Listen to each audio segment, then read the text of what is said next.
Hey everyone, welcome back. Millions rely on Social Security just to get by. But today that system is being pushed to the edge. A new court ruling is at the center of a fight between privacy rights and executive power. And now, the Trump administration is threatening to shut it all down. This situation could delay or stop your benefits. And it's part of a much bigger issue about who controls your data. We'll break it down so you know exactly what's happening and what you can do about it. Stay with me, because this affects way more than just politics. And hey, if you find this kind of content helpful, make sure to subscribe. It helps support the channel and keeps you informed on the stuff that really matters. So let's start from the top. What exactly is going on? Well, recently, a federal judge issued a ruling that essentially blocked a group called DOGE. That's the Department of Government Efficiency, led by none other than Elon Musk, from accessing sensitive Social Security data. And when I say sensitive, I mean the kind of information you really wouldn't want floating around. We're talking Social Security numbers, medical records, bank account details, even tax filings. Now, this access had originally been granted by the Social Security Administration under the Trump administration as part of a broader plan to root out fraud and make the government run more efficiently. But the court found that DOGE had way too much access with very little oversight and ruled that it violated privacy laws and federal procedures. And here's where it gets tense. In response to that ruling, the acting head of the Social Security Administration, Elon, who was put in place by Trump, made a statement that shocked a lot of people. He said that if the DOGE team couldn't access the data, then the entire SSA might have to shut down. No access to systems, no benefits processing, nothing. So then, naturally the big question is, why would anyone threaten to shut down benefits for millions of Americans over a data access issue? Well, that's what's so troubling. It's not just about fraud prevention anymore, it's about control.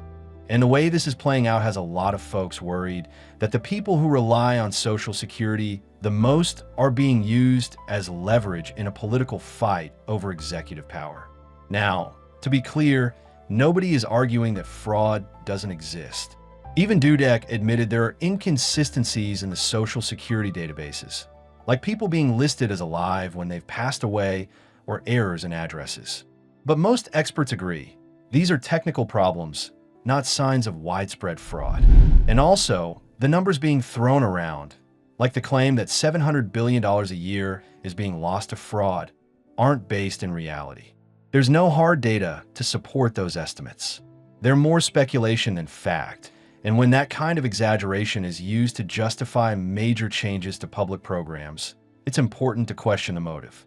You see, programs like Social Security exist on a foundation of trust. People pay into the system their whole lives with the understanding that the government will protect their information and deliver on those promises when the time comes. If that trust gets broken, even just a little, it creates a ripple effect. And next, there's the issue of who gets to decide how that information is used. In this case, the court said very clearly the process wasn't followed.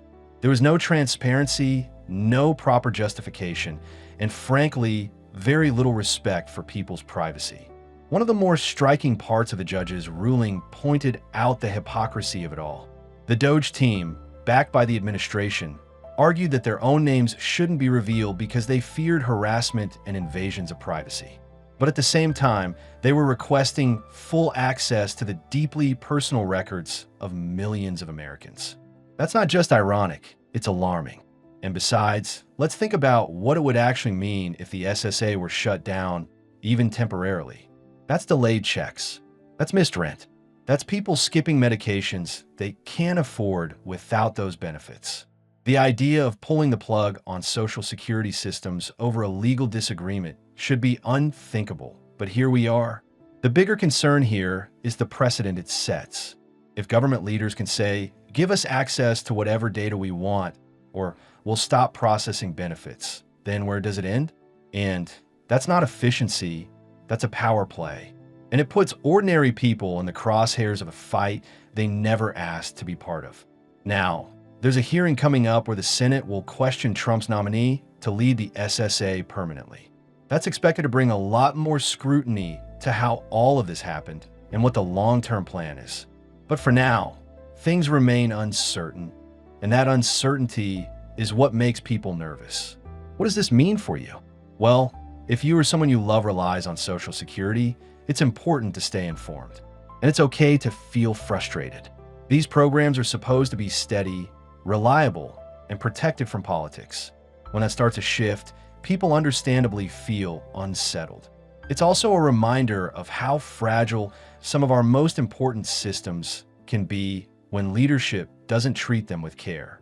It only takes one disruptive decision, or in this case, a refusal to follow a court order, to start unraveling the trust that holds everything together. So then what can we do? First, stay involved. Pay attention to these hearings, these rulings, and how your local representatives respond to them. Ask questions. Speak up. It's easy to feel powerless in the face of huge national decisions. But when enough people demand accountability, things can change. Second, if you're near retirement age or already receiving benefits, this might be a good time to review your finances and make sure you're not too dependent on one stream of income. I know that's easier said than done, especially for those living on fixed budgets, but having even a small emergency cushion or backup plan can make a difference if there's a delay in benefits. And finally, let's remember that these systems were created to serve people, not politicians.